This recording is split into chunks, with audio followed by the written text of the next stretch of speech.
प्यारे बच्चों, सुप्रभात। मैं गणेश कुमार गुप्ता बाल गोविंद भगत पाठ में आगे चर्चा करेंगे। अभी तक आपने बाल गोविंद भगत के बारे में, उनकी वेशभूषा आदि के बारे में आपने पढ़ा। आगे पढ़ते हैं। बेनपुरी जी कह रहे हैं कि इन सब के ऊपर मैं तो मुग्ध था उनके मधुर गान पर, जो सदा सर्वदा ही सुनने को मिलते। बेनीपुरी जी उनके गाने पर बहुत मुग्ध रहते थे, क्योंकि उनका कंठ बहुत ही मीठा था। कबीर के वे सीधे साधे पद जो उनके कंठ से निकलकर सजीव हो उठते। कबीर के जो सीधे साधे पद रहते थे, उनके कंठ से वे निकलकर सजीव हो उठते। आषाढ़ की रिमझिम है। आषाढ़ हिंदी महीना है जिसमें बारिश अधिक होती है। समूचा गांव खेतों में उतर पड़ा है। समूचा गांव खेतों में उतर पड़ा है मतलब रोपनी का समय है और धान की रुपाई होगी। कहीं हल चल रहे हैं, कहीं रोपनी हो रही है। धान के पानी भरे खेतों में बच्चे उछल रहे हैं। औरतें कलेवा लेकर मेड़ पर बैठी हैं। आसमान बादल से घिरा, धूप का नाम नहीं, ठंडी पुरवाई चल रही। से ही समय आपके कानों में एक स्वर तरंग झनकार सी कर उठी। यह क्या है? यह कौन है? यह पूछना न पड़ेगा। बाल गोविंद भगत समूचा शरीर कीचड़ में लिथड़े अपने खेत में रोपनी कर रहे हैं। उनकी अंगुली एक एक धान के पौधे को पंक्तिबद्ध खेत में बिठा रही है। उनका कंठ एक एक शब्द को संगीत के जीने पर चढ़ाकर कुछ को ऊपर स्वर की ओर भेज रहा है और कुछ को इस पृथ्वी की मिट्टी पर खड़े लोगों के कानों की ओर। बच्चे खेलते हुए झूम उठते हैं। मेड़ पर खड़ी औरतों के होठ काँप उठते हैं। वे गुनगुनाने लगती हैं। हलवाहों के पैर ताल से उठने लगते हैं। रोपनी करने वालों की अंगुलियां एक अजीब क्रम में चलने लगती है। बाल गोविंद भगत का यह संगीत है या जादू। भादों की वह अंधेरी अंधरतिया। अभी थोड़ी ही देर पहले मूसलाधार वर्षा खत्म हुई है। बादलों की गरज, बिजली की तड़प में आपने कुछ नहीं सुना हो, किंतु अब झिल्ली की झनकार या दादुरों की टर बाल गोविंद भगत के संगीत को अपने कोलाहल में डुबो नहीं सकती। उनकी खंजड़ी ढिमक ढिमक बज रही है और वे गा रहे हैं। गोदी में पियवा चमक उठी सखियां, चिहुक उठे ना। हाँ, पिया तो गोद में ही है, किंतु वह समझती है वह अकेली है। चमक उठती है, चिहुक उठती है। उसी भरे बादलों वाले भादों की आधी रात में उनका यह गाना अंधेरे में अकस्मात कौंध उठने वाली बिजली की तरह किसे न चौंका देता। अरे, अब सारा संसार निस्तब्धता में सोया है। बाल गोविंद भगत का संगीत जाग रहा है। तेरे गठरी में लागा चोर, मुसाफिर जाग जरा। कार्तिक आया नहीं कि बाल गोविंद भगत की प्रभातियां शुरू हुई, जो फागुन तक चला करती। इन दिनों वह सवेरे ही उठते, न जाने किस वक्त जग कर वह नदी स्नान को जाते, गांव से 2 मील दूर।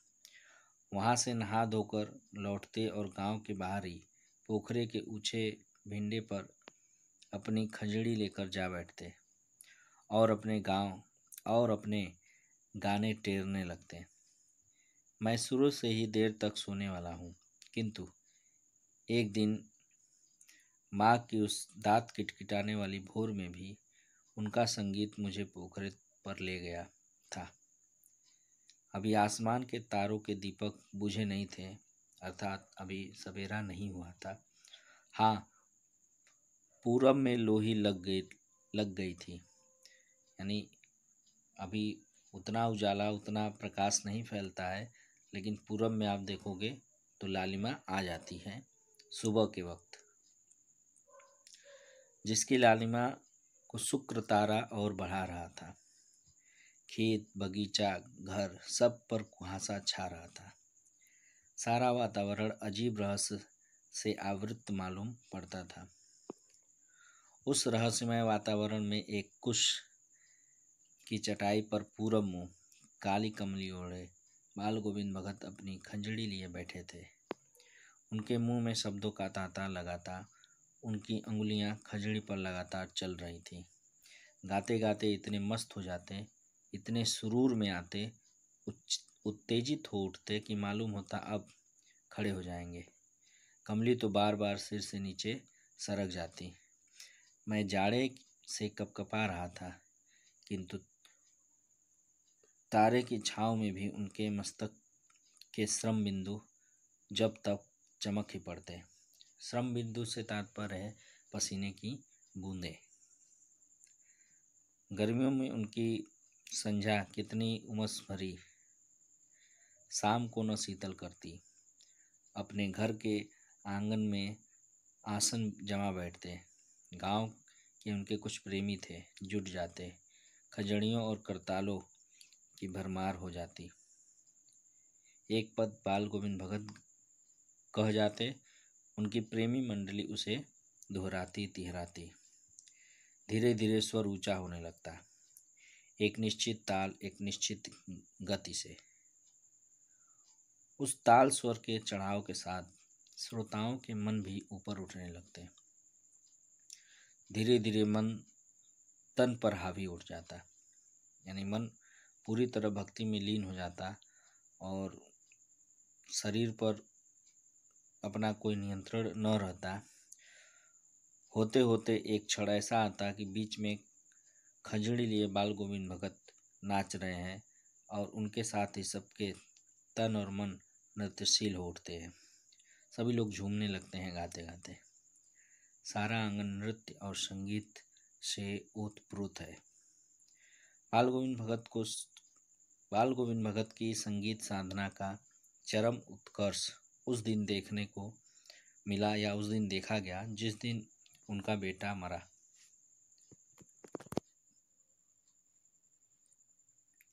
इकलौता बेटा था वह, कुछ सुस्त और बोदा सा, किंतु इसी कारण बाल गोविंद भगत उसे और भी मानते। उनके समझ में ऐसे आदमियों पर ही ज़्यादा नज़र रखनी चाहिए या प्यार करना चाहिए, क्योंकि ये निगरानी और मोहब्बत के ज़्यादा हकदार होते हैं।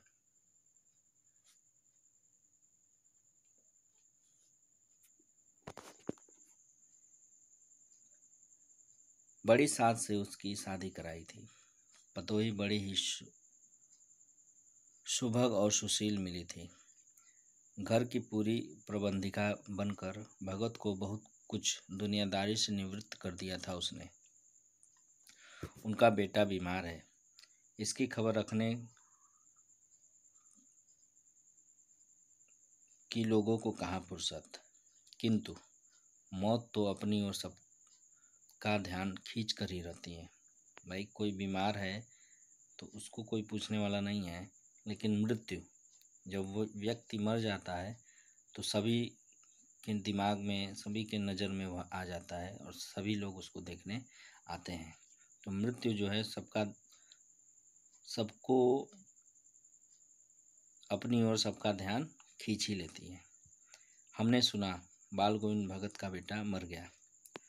कुतूहलवश उनके घर गया, देखकर दंग रह गया। बेटे को आंगन में एक चटाई पर लिटाकर एक सफ़ेद कपड़े से ढक रखा है।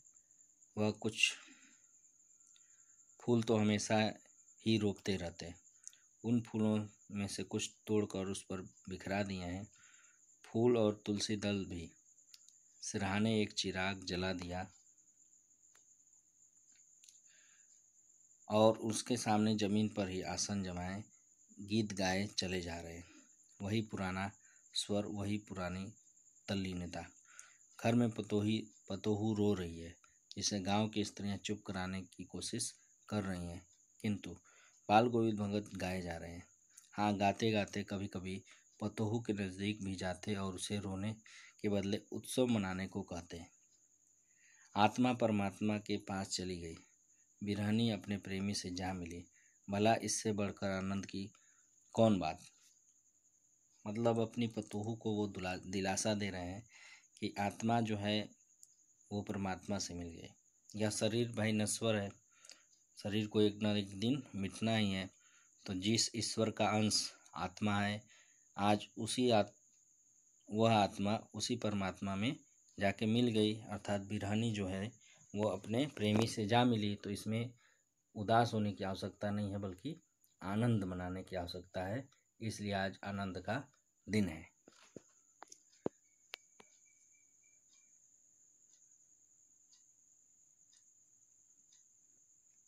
मैं कभी कभी सोचता वह पागल तो नहीं हो गए, किंतु नहीं, वह जो कुछ कह रहे थे उसमें उनका विश्वास बोल रहा था।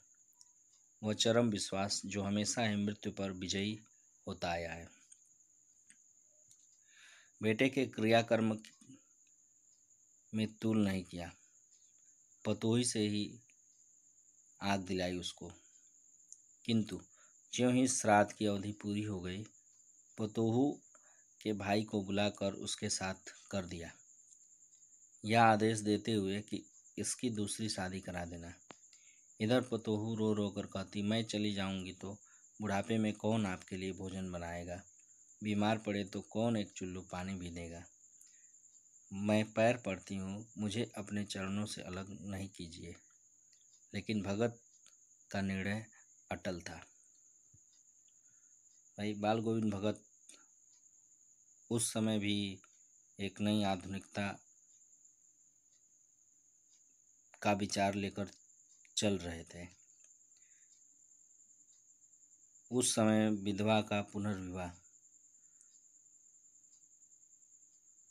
बहुत ही अटपटा, या आप कह सकते हैं समाज विरोधी एक धारणा थी, विचार था। लेकिन इन बाल गोविंद भगत ने इसको किया और पतोहू की दूसरी शादी के लिए उसको उसके घर भेज दिया।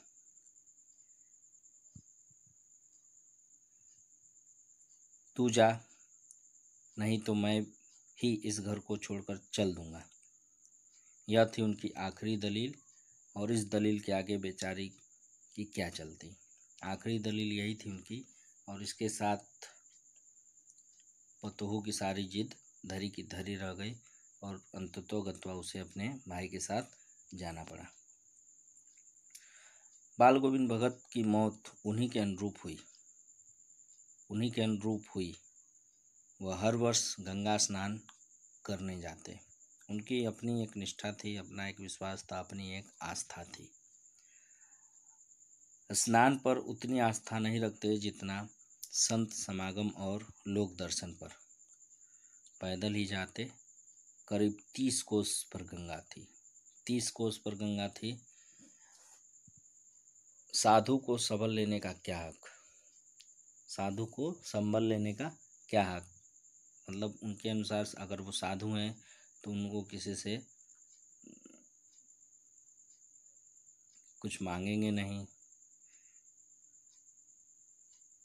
और गृहस्थ किसी से भिक्षा क्यों मांगे, और गृहस्थ भाई भिक्षा क्यों लेगा। अतः घर से खाकर चलते तो फिर घर पर ही लौटकर खाते। रास्ते भर खंजड़ी बजाते, गाते, जहाँ प्यास लगती पानी पी लेते।